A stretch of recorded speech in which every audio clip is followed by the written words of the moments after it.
നമസ്കാരം. ഇന്നത്തെ ഏറ്റവും പ്രധാനപ്പെട്ട 50 വാർത്തകളുമായി സകല വാർത്ത ആരംഭിക്കുന്നു. ലോകത്ത് കോവിഡ് ബാധിതരുടെ എണ്ണം 77 ലക്ഷം പിന്നിട്ടു. മരണം 4,27,000 കവിഞ്ഞു. അമേരിക്കയിൽ വൈറസ് ബാധ സ്ഥിരീകരിച്ചത് 21 ലക്ഷത്തിലേറെ പേർക്ക്. മരണം 1,16,000 കവിഞ്ഞു. മരണത്തിലും രോഗവ്യാപനത്തിലും അമേരിക്കയ്ക്ക് തൊട്ടു പിന്നിൽ ബ്രസീൽ.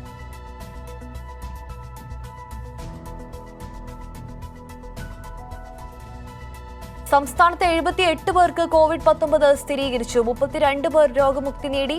രോഗം ബാധിച്ച 36 പേർ വിദേശ രാജ്യങ്ങളിൽ നിന്നും 31 പേർ മറ്റ് സംസ്ഥാനങ്ങളിൽ നിന്നും വന്നവരാണ്. 10 പേർക്ക് സമ്പർക്കത്തിലൂടെയാണ് രോഗം ബാധിച്ചത്. തൃശൂർ ജില്ലയിലെ 7 പേർക്കും മലപ്പുറം ജില്ലയിലെ 3 പേർക്കുമാണ് സമ്പർക്കത്തിലൂടെ രോഗം ബാധിച്ചത്.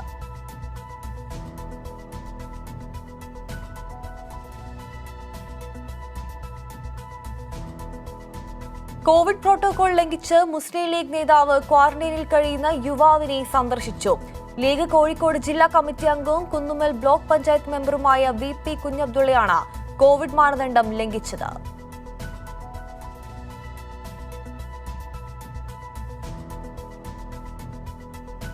സ്വതന്ത്ര സോഫ്റ്റ്വെയർ പ്ലാറ്റ്ഫോമിൽ ഒരുക്കിയ ഓൺലൈൻ സംവിധാനം ക്ലിക്കായതോടെ CPIM സംസ്ഥാന കമ്മിറ്റി യോഗത്തിന് തുടക്കം. ആദ്യമായി വീഡിയോ കോൺഫറൻസ് മുഖേന സംസ്ഥാന കമ്മിറ്റി യോഗം ചേർന്ന് CPIM ഒരിക്കൽ കൂടി മാതൃകയായി. സംസ്ഥാന സെക്രട്ടറി കോടിയേരി ബാലകൃഷ്ണൻ ആമുഖത്തോടെയായിരുന്നു യോഗം തുടങ്ങിയത്.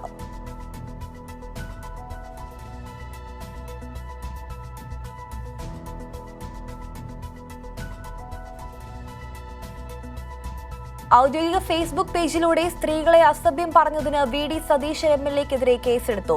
പറവൂർ മന്നം സ്വദേശിയും പൊതുപ്രവർത്തകനുമായ അബ്ദുൾ സലാം, ഭാര്യ PS അഷിത, സലാമിന്റെ ഉമ്മ റുക്കിയ സുബൈർ എന്നിവരുടെ പരാതികളിലാണ് പറവൂർ പോലീസ് കേസെടുത്തത്.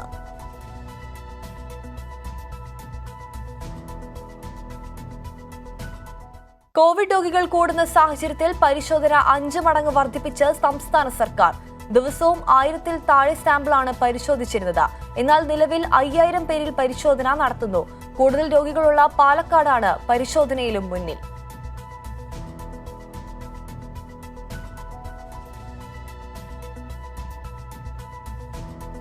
കോവിഡ് കാലത്തും മുടങ്ങാത്ത പൊതുവിദ്യാഭ്യാസ രംഗത്തെ കേരള മോഡൽ യുനിസെഫ് ലോകത്തെ കാട്ടും. മഹാമാരിയിൽ ലോകത്തെ ഭരണ സംവിധാനമാകെ ആരോഗ്യരംഗത്തേക്ക് ശ്രദ്ധ കേന്ദ്രീകരിച്ചപ്പോൾ കേരളം ആരോഗ്യവും വിദ്യാഭ്യാസവും ഒരുപോലെ സംരക്ഷിച്ച് മാതൃകയായെന്ന് യുനിസെഫ്. കേരളത്തിന്റെ നേട്ടങ്ങൾ ഡോക്യുമെന്റ് ചെയ്യാൻ യുനിസെഫ് ഒരുങ്ങുന്നു.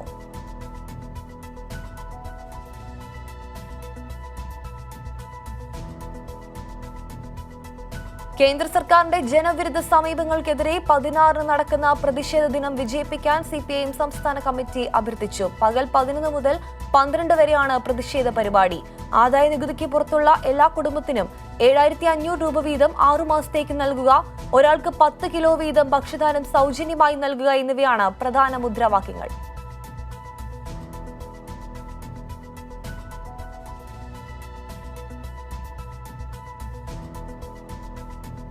വനംവകുപ്പിന്റെ സഹായത്തോടെ കേരള പോലീസ് ക്രൈംബ്രാഞ്ചിന് കീഴിൽ വൈൽഡ് ലൈഫ് ക്രൈം വിംഗ് രൂപീകരിക്കാൻ ഒരുങ്ങുന്നു. കള്ളപ്പണം കടത്താൻ ഹവാല, കള്ളനോട്ട് മാഫിയകൾ വന്യജീവികളെ ഉപയോഗിക്കുന്നതായുള്ള വൈൽഡ് ലൈഫ് കൺട്രോൾ ബ്യൂറോയുടെ റിപ്പോർട്ടിനെ തുടർന്നാണ് നടപടി. ഇതിനായി വൈൽഡ് ലൈഫ് നിയമപ്രകാരം പ്രത്യേക വിജ്ഞാപനം ഇറക്കുന്നതിന് സംസ്ഥാന പോലീസ് മേധാവി ലോക്നാഥ് ബെഹ്റ ആഭ്യന്തര അഡീഷണൽ ചീഫ് സെക്രട്ടറിക്ക് കത്ത് നൽകി.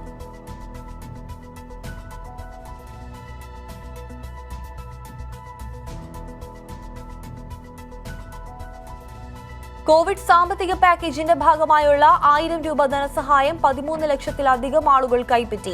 കോവിഡിന്റെ ഭാഗമായി സർക്കാർ ധനസഹായങ്ങളൊന്നും ലഭിക്കാത്ത BPL അന്ത്യോദയ കാർഡുടമകൾക്ക് മുഖ്യമന്ത്രിയുടെ ദുരിതാശ്വാസ നിധിയിൽ നിന്ന് നൽകുന്ന തുകയാണിത്.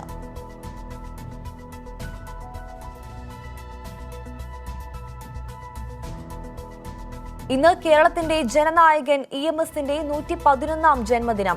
കോവിഡ് മഹാമാരിക്കെതിരെ ലോകരാജ്യങ്ങൾക്ക് മാതൃകയാവുന്ന ധീരമായ ചെറുത്തുനിൽപ്പ് നടത്തുന്ന കേരളത്തിന് EMS മരണങ്ങൾ പുത്തനുണർവും ആവേശവും നൽകുന്നു. തൊഴിലാളി വർഗ വിജയത്തിനു വേണ്ടിയുള്ള പോരാട്ടത്തിൽ ലളിതവും ആദർശനിഷ്ഠവുമായ സ്വന്തം ജീവിതത്തിലൂടെ മലയാളിക്ക് മാതൃകയായി EMS എന്ന EM ശങ്കരൻ നമ്പൂതിരിപ്പാട് 7 ദശകത്തോളം നടന്ന വഴികൾ കേരളത്തിന്റെ തന്നെ ചരിത്രമാണ്.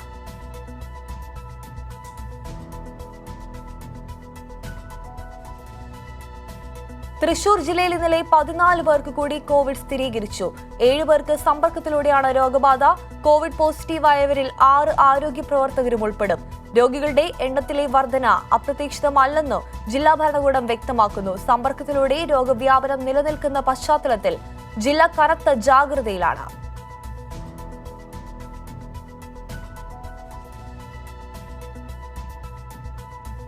ഇടുക്കിയിൽ ഒരാൾക്ക് കൂടി COVID-19 സ്ഥിരീകരിച്ചു. കൊക്കയാർ സ്വദേശിക്കാണ് പുതുതായി രോഗം പിടിപെട്ടത്. അതിനിടെ ജില്ലയിലെ 4 പേർക്ക് രോഗം ഭേദമായത് ആശ്വാസമായി. നിലവിൽ 24 പേർ ജില്ലയിൽ കോവിഡ് ബാധിതരായുണ്ട്.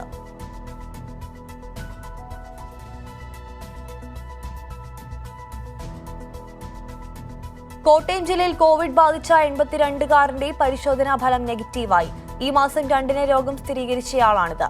ദുബായിൽ നിന്ന് മെയ് 17-ന് വന്ന് ഹോം ക്വാറന്റൈനിൽ കഴിയുമ്പോഴാണ് ഇദ്ദേഹം പരിശോധനയ്ക്ക് വിധേയനായത്.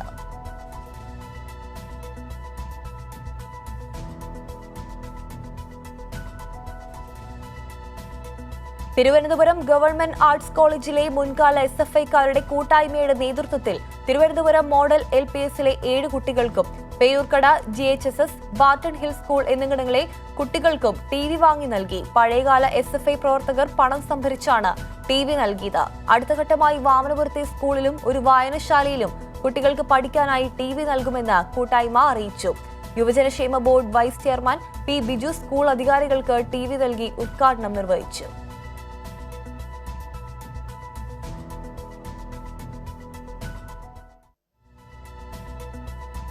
വാഹന പരിശോധനയിൽ അടിമുടി മാറ്റത്തിനൊരുങ്ങുകയാണ് മോട്ടോർ വാഹന വകുപ്പ്.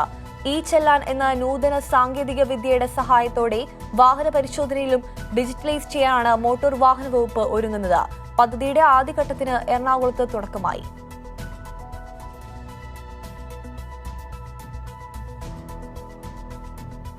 കൂടത്തായി കൊലപാതക പരമ്പര കേസിലെ 3ാം പ്രതി പ്രജികുമാർ ജയിൽ മോചിതനായി.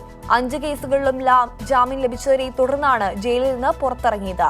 എല്ലാം കോടതി തീരുമാനിക്കട്ടെ എന്ന് പ്രജികുമാർ പ്രതികരിച്ചു.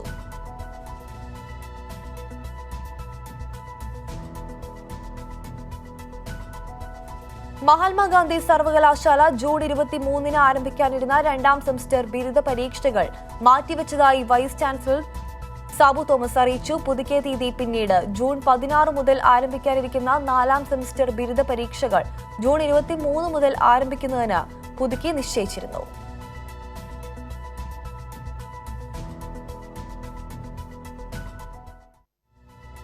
കാസർഗോഡ് ജില്ലയിൽ ജനവാസ കേന്ദ്രങ്ങളിലേക്ക് വനത്തിലൂടെ 4 കോൺക്രീറ്റ് റോഡുകളുടെ നിർമ്മാണത്തിന് സംസ്ഥാന സർക്കാർ അനുമതി. കാറുടുക്ക, ദേലമ്പാടി ഗ്രാമപഞ്ചായത്തുകളിലാണ് ഈ റോഡുകളുടെയും ഒരു പാലത്തിന്റെയും നിർമ്മാണത്തിന് വനം വകുപ്പ് അനുമതി നൽകിയത്. പതിറ്റാണ്ടുകളായി യാത്രാ ദുരിതം പേറുന്ന 3000-ലേറെ കുടുംബങ്ങൾക്ക് ഈ റോഡുകളും പാലവും പ്രയോജനപ്പെടും.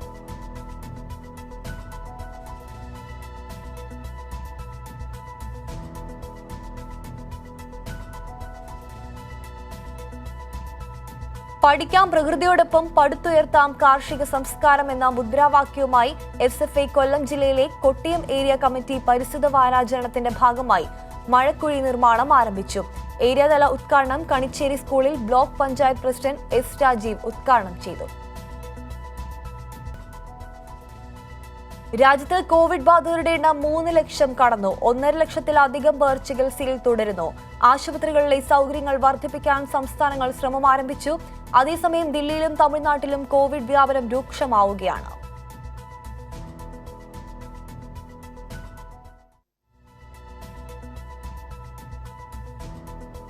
കോവിഡ് വ്യാപനത്തിൽ കേന്ദ്ര സർക്കാരിനെ അതിരൂക്ഷമായി വിമർശിച്ച് രാഹുൽ ഗാന്ധി. കോവിഡ് പ്രതിസന്ധി നേരിടുന്നതിന് കേന്ദ്ര സർക്കാരിന് പ്രാപ്തിയില്ലെന്നും ദാർഷ്ട്യത്തോടെയുള്ള സമീപനമാണ് സർക്കാരിന്റേതെന്നും രാഹുൽ ഗാന്ധി ആരോപിച്ചു. തെറ്റായ മത്സരത്തിന്റെ വിജയപാതയിലാണ് ഇന്ത്യ. അഹങ്കാരത്തിന്റെയും കഴിവില്ലായ്മയുടെയും മാരക സംയോജനത്തിന്റെ ഫലമായി ഉണ്ടായ ഭീകര ദുരന്തമാണിപ്പോൾ ഇന്ത്യ നേരിടുന്നതെന്നും രാഹുൽ ട്വീറ്റ് ചെയ്തു.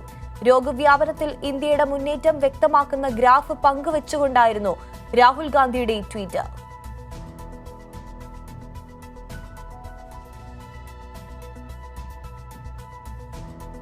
തമിഴ്നാട്ടിൽ കോവിഡ് വ്യാപനം അതിതീവ്രമായതിന്റെ പശ്ചാത്തലത്തിൽ ആരോഗ്യ സെക്രട്ടറി ബീല രാജേഷിനെ മാറ്റി.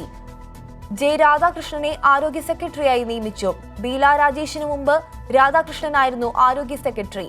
വാണിജ്യ നികുതി രജിസ്ട്രേഷൻ വകുപ്പിലേക്കാണ് ബീല രാജേഷിനെ മാറ്റിയത്. റവന്യൂ പ്രിൻസിപ്പൽ സെക്രട്ടറിയായിരുന്ന രാധാകൃഷ്ണനെ ആരോഗ്യ കുടുംബക്ഷേമ പ്രിൻസിപ്പൽ സെക്രട്ടറിയായാണ് നിയമിച്ചിരിക്കുന്നത്.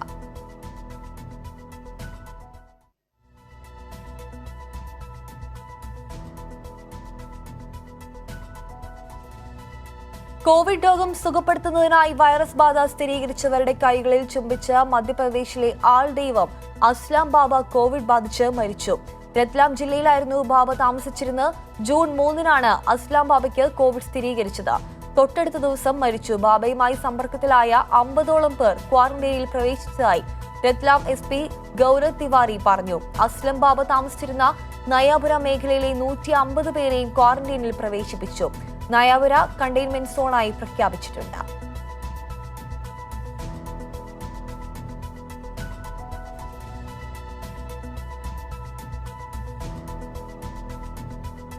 കോവിഡിനെ അതിജീവിച്ച വിഖ്യാത ഉറുദു കവിയും സ്വാതന്ത്ര്യസമര സേനാനിയുമായ ഗുൽസാർ ഡെഹ്ലവി അന്തരിച്ചു. 94 വയസ്സായിരുന്നു.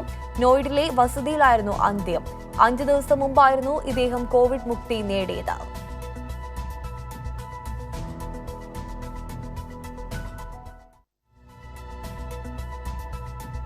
ഹരിയാനയിലെ പ്രധാന നഗരങ്ങളിലൊന്നായ ഗുഡ്ഗാവിൽ ഞെട്ടിപ്പിക്കുന്ന കോവിഡ് കണക്കുകൾ.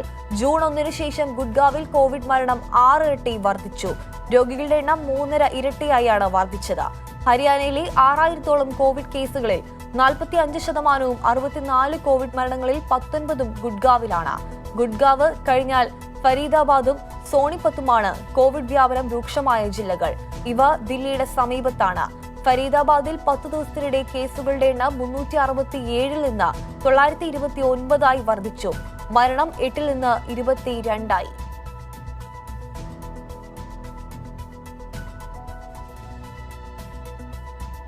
ചികിത്സയ്ക്കിടെ കാണാതായ കോവിഡ് രോഗിയായ 82 വയസ്സുകാരിയുടെ മൃതദേഹം ആശുപത്രി ശുചിമുറിയിൽ കിടന്നത് 8 ദിവസം.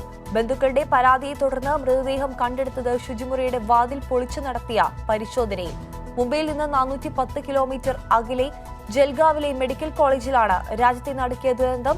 മെഡിക്കൽ കോളേജ് ഡീൻ അടക്കം 5 പേരെ സസ്പെൻഡ് ചെയ്ത മഹാരാഷ്ട്ര സർക്കാർ അടിയന്തര അന്വേഷണം പ്രഖ്യാപിച്ചു. കോവിഡ് സ്ഥിരീകരിച്ചതിന് പിന്നാലെ ഈ മാസം 1-നാണ് ഇവരെ ആശുപത്രിയിൽ പ്രവേശിപ്പിച്ചത്.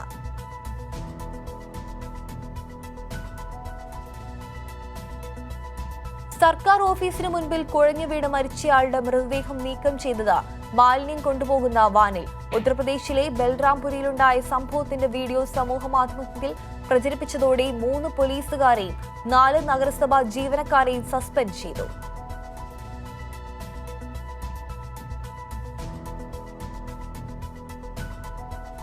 കോവിഡ് വ്യാപനം രൂക്ഷമാകുന്ന സാഹചര്യത്തിൽ ഡൽഹിയിലെ വ്യാപാര സ്ഥാപനങ്ങൾ വീണ്ടും അടച്ചിടുന്ന കാര്യത്തിൽ കച്ചവടക്കാരുടെ അഭിപ്രായം ആരാഞ്ഞു വരികയാണെന്ന് confederation of all India traders. ഇത് സംബന്ധിച്ച ഓൺലൈൻ സർവേ നടപടിക്രമങ്ങൾക്ക് CIT തുടക്കം കുറിച്ചു. വ്യാപാരികൾക്കിടയിൽ നടത്തുന്ന ഓൺലൈൻ സർവേയുടെ ഫലം ലഭിച്ച ശേഷം വെർച്വൽ യോഗം ചേർന്ന് കടകൾ അടച്ചിടേണ്ടതുണ്ടോ എന്ന കാര്യം ചർച്ച ചെയ്യും. രാജ്യതലസ്ഥാനത്തെ കോവിഡ് ബാധിതരുടെ എണ്ണം ജൂലൈ അവസാനത്തോടെ 5.5 ലക്ഷമായി ഉയരുമെന്ന് ദില്ലി മുഖ്യമന്ത്രി അരവിന്ദ് കെജ്രിവാൾ പറഞ്ഞ സാഹചര്യത്തിലാണ് കടകൾ അടച്ചിടുന്നതിനെ പറ്റി ആലോചിക്കുന്നത്.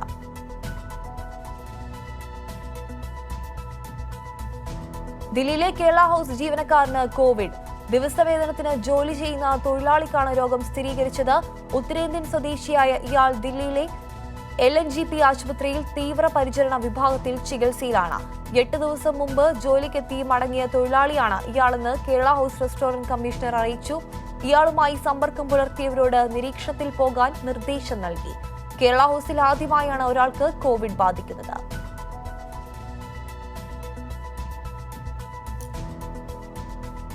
ഒഡീഷയിൽ പൊതുസ്ഥലത്ത് മാസ്ക് ധരിക്കാതെ പുറത്തിറങ്ങിയവരിൽ നിന്നായി ആകെ പിഴയായി ഈടാക്കിയത് 1.25 കോടി രൂപ. DGP അഭയാണ് ഇക്കാര്യം അറിയിച്ചത്. സാമൂഹിക അകലം പാലിക്കാത്തതിന് 11.47 ലക്ഷം രൂപയാണ് പോലീസിന് പിഴ ലഭിച്ചത്. രാത്രി കർഫ്യൂ ലംഘനത്തിന് 1.03 ലക്ഷം രൂപയും.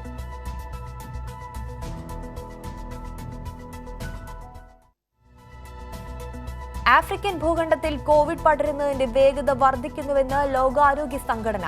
ഈ ആഴ്ചയിൽ ആദ്യം ആഫ്രിക്കയിൽ 2 ലക്ഷം കോവിഡ് രോഗം റിപ്പോർട്ട് ചെയ്യപ്പെട്ടതിന് പിന്നാലെയാണ് WHO തന്നെ മുന്നറിയിപ്പുമായി രംഗത്തെത്തിയിരിക്കുന്നത്.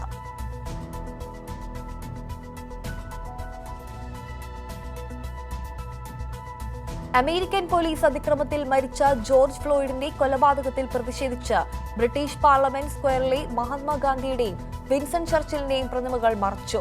ഞായറാഴ്ച ലണ്ടനിൽ നടന്ന പ്രതിഷേധങ്ങൾക്കിടെ ചർച്ചിലിന്റെയും ഗാന്ധിയുടെയും പ്രതിമകൾക്ക് നേർക്ക് ആക്രമണമുണ്ടായിരുന്നു. ബ്രിസ്റ്റോളിൽ 17-ാം നൂറ്റാണ്ടിലെ അടിമ കച്ചവടക്കാരൻ എഡ്വേർഡ് കോൾസ്റ്റിന്റെ പ്രതിമ തകർത്ത് അവോൺ നദിയിൽ തള്ളുകയും ചെയ്തു. ഇതിന് പിന്നാലെയാണ് വൈറ്റ് ഹൌസിന് സമീപത്തെ ചർച്ചിൽ ഗാന്ധി, നെൽസൺ മണ്ടേല പ്രതിമകൾ മൂടാൻ അധികൃതർ തീരുമാനിച്ചത്.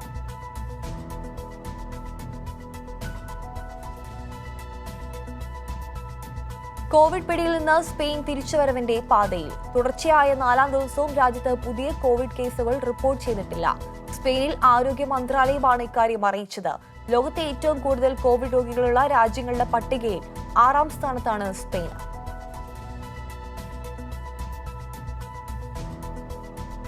അഫ്ഗാനിസ്ഥാനിലെ US സൈനികരുടെ അതിക്രമങ്ങളെക്കുറിച്ച് അന്വേഷിക്കുന്ന ഇന്റർനാഷണൽ ക്രിമിനൽ കോടതി ഉദ്യോഗസ്ഥർക്കെതിരെ US ഉപരോധം പ്രഖ്യാപിച്ചു. പ്രസ്തുത ഉദ്യോഗസ്ഥരുടെ US-ലുള്ള സ്വത്ത് മരവിപ്പിക്കുന്നതിന് സ്റ്റേറ്റ് സെക്രട്ടറി മൈക്ക് പോംപിയോയെ അധികാരപ്പെടുത്തുന്ന എക്സിക്യൂട്ടീവ് ഉത്തരവിൽ പ്രസിഡന്റ് ട്രംപ് ഒപ്പുവെച്ചു. ഇവർക്ക് US വിസ നിഷേധിക്കാനും പോംപിയോയ്ക്ക് അധികാരമുണ്ടാവും. 2002-ൽ ഹോഗിൽ സ്ഥാപിച്ച രാജ്യാന്തര ക്രിമിനൽ കോടതിയിൽ US-ന് അംഗത്വമില്ല.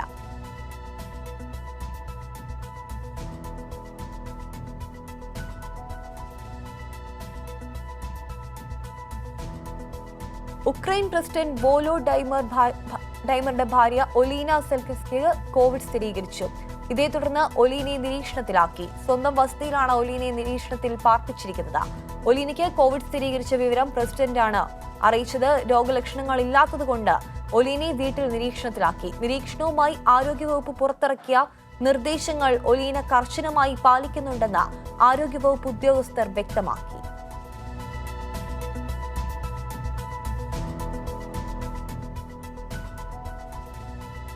ലോക്ഡൌൺ പ്രതിസന്ധിയെ തുടർന്ന് ഏപ്രിലിൽ ബ്രിട്ടന്റെ സാമ്പത്തിക വ്യവസ്ഥയിൽ 20.4% ഇടിവ്.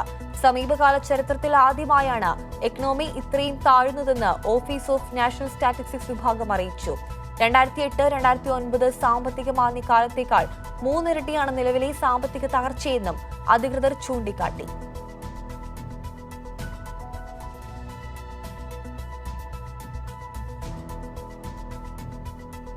കോവിഡ് ബാധ നിയന്ത്രണവുമായി പടരുന്ന സാഹചര്യത്തിൽ ആഗോളതലത്തിൽ ദാരിദ്ര്യം വർദ്ധിക്കുമെന്ന ഐക്യരാഷ്ട്രസഭയുടെ മുന്നറിയിപ്പ്. ലോകത്ത് 4.9 കോടി പേർ കൂടി പട്ടിണിയിൽ ആകുമെന്നാണ് സംഘടന കണക്കാക്കുന്നത്. ഈ സംഖ്യ വീണ്ടും ഉയരുമെന്നും മുന്നറിയിപ്പിൽ പറയുന്നു. ആഗോള ആഭ്യന്തര ഉൽപാദന വളർച്ചയിൽ കുറയുന്ന ഓരോ പോയിന്റും സൂചിപ്പിക്കുന്നത് ആയിരക്കണക്കിന് കുട്ടികൾ പട്ടിണിയിലേക്കും വളർച്ചക്കുറവിലേക്കും നീങ്ങുന്നുവെന്നാണ് ഐക്യരാഷ്ട്രസഭാ സെക്രട്ടറി ജനറൽ ആന്റോണിയോ ഗുട്ടറസ് പറഞ്ഞു.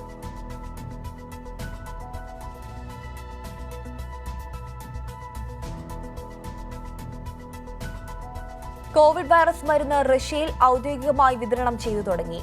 അഫീഫാവിൽ എന്നാണ് പേര്. 7 പ്രവിശ്യകളിലെ ആശുപത്രികളിലും ക്ലിനിക്കുകളിലും ഇന്നലെ മുതൽ ഈ മരുന്ന് നൽകി തുടങ്ങി. മരുന്നിന്റെ ക്ലിനിക്കൽ പരീക്ഷണം പൂർത്തിയായിട്ടില്ല. രാജ്യത്ത് അതിവേഗം രോഗം വ്യാപിക്കുന്ന പശ്ചാത്തലത്തിൽ രോഗികൾക്ക് നൽകാൻ ആരോഗ്യ മന്ത്രാലയം പ്രത്യേക അനുമതി നൽകിയതായിരുന്നു. പല രാജ്യങ്ങളിലും ഊർജിത ഗവേഷണം നടക്കുന്നുണ്ടെങ്കിലും കോവിഡിന് വാക്സിൻ കണ്ടുപിടിക്കാനായിട്ടില്ല എന്നും ഇവർ വാദിക്കുന്നു.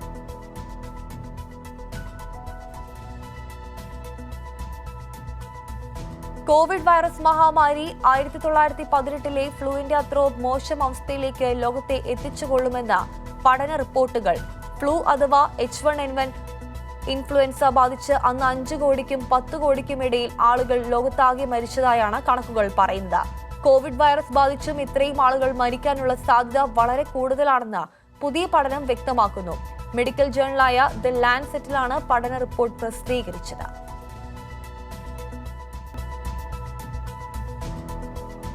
ദക്ഷിണ കൊറിയയുമായുള്ള പ്രശ്നത്തിൽ തലയിട്ടാൽ അമേരിക്കയ്ക്ക് കനത്ത തിരിച്ചടി ഉണ്ടാകുമെന്നും നവംബറിൽ പ്രസിഡന്റ് തെരഞ്ഞെടുപ്പ് നന്നായി നടക്കണമെന്ന ആഗ്രഹമുണ്ടെങ്കിൽ അമേരിക്ക മിണ്ടാതിരിക്കണമെന്നും ഉത്തര കൊറിയയുടെ ഭീഷണി. ദക്ഷിണ കൊറിയയുമായുള്ള ആശയവിനിമയം അവസാനിപ്പിക്കാനുള്ള ഉത്തര കൊറിയയുടെ തീരുമാനം നിരാശപ്പെടുത്തുന്നതാണെന്ന് അമേരിക്കൻ സ്റ്റേറ്റ് ഡിപ്പാർട്ട്മെന്റ് പറഞ്ഞതിന് പിന്നാലെയാണ് ഉത്തര കൊറിയയുടെ രൂക്ഷ പ്രതികരണം.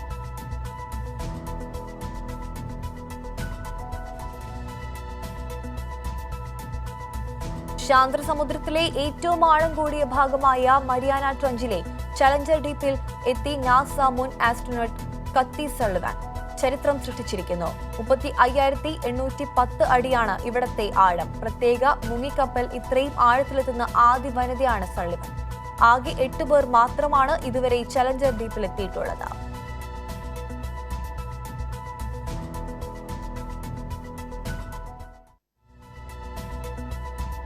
വ്യാജരേഖ ചമച്ച് പഞ്ചാബ് നാഷണൽ ബാങ്കിൽ നിന്ന് വൻതുക വായ്പയായി എടുത്ത് മുങ്ങിയ വിവാദ വജ്ര വ്യാപാരി നീരവ് മോദിയെ UK കോടതി ജൂലൈ 9 വരെ റിമാൻഡ് ചെയ്തു. നീരവ് മോദി സൗത്ത് വെസ്റ്റ്ലൻഡ് ജയിലിൽ തടവിലായിരുന്നു. നീരവ് മോദിയെ ബ്രിട്ടനിൽ നിന്ന് പുറത്താക്കി ഇന്ത്യക്ക് കൈമാറുന്നതിനുള്ള നടപടിയുടെ ഭാഗമായുള്ള വിചാരണയ്ക്കാണ് റിമാൻഡ് ചെയ്തത്.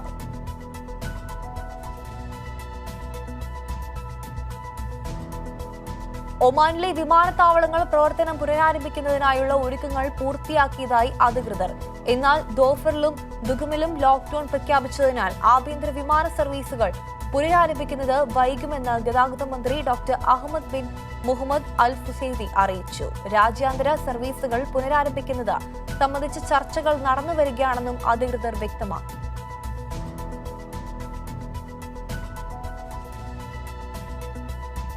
അറബ് ലോകത്തെ ഏറ്റവും സുരക്ഷിതവും സമാധാനവുമുള്ള രാജ്യങ്ങളുടെ പട്ടികയിൽ ഒന്നാമതായി ഖത്തർ. ആഗോളതലത്തിൽ 27ാം സ്ഥാനവും ഖത്തറിനാണ്. ഈ വർഷത്തെ ആഗോള സമാധാന സൂചികയിലാണ് ഖത്തർ മുന്നിട്ട് നിൽക്കുന്നത്.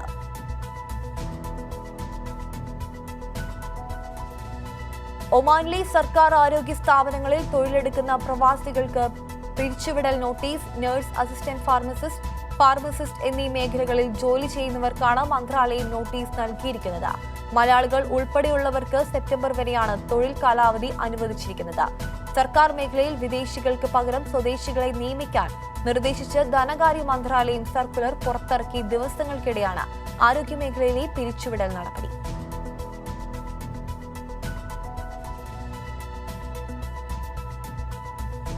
കീർത്തി സുരേഷിന്റേതായി റിലീസിനൊരുങ്ങുന്ന ഏറ്റവും പുതിയ ത്രില്ലർ ചിത്രമാണ് പെൻഗ്വിൻ. തമിഴിന് പുറമെ ചിത്രം ഹിന്ദിയിലും തെലുങ്കിലും മലയാളത്തിലും റിലീസ് ചെയ്യുന്നുണ്ട്.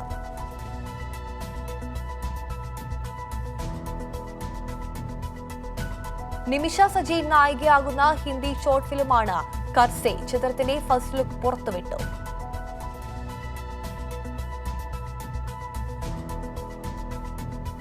അടുത്ത ഓസ്ട്രേലിയൻ പര്യടനത്തിൽ ഇന്ത്യയെ കാത്തുനിൽക്കുന്നത് കനത്ത വെല്ലുവിളിയെന്ന് മുൻ Indian captain Rahul Dravid. David Warner, Steve Smith എന്നിവർ തിരിച്ചെത്തുന്നത് ഓസീസ് ടീമിന് കരുത്തു പകരുമെന്നാണ് ദ്രാവിഡ് പറയുന്നത്.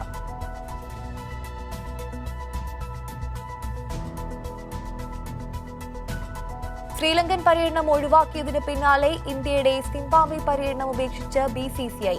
COVID-19 വ്യാപനത്തിന്റെ പശ്ചാത്തലത്തിലാണ് യാത്ര ചെയ്യാനാകില്ലെന്ന് ചൂണ്ടിക്കാട്ടിയ BCCI ഗ്രൗണ്ടിൽ സുരക്ഷിതമായി പരിശീലനം ചെയ്യുന്നതിനുള്ള സാഹചര്യമുണ്ടായിട്ട് മാത്രമേ താരങ്ങൾക്ക് ക്യാമ്പുകൾ സംഘടിപ്പിക്കുകയുള്ളൂവെന്നും വ്യക്തമാക്കി.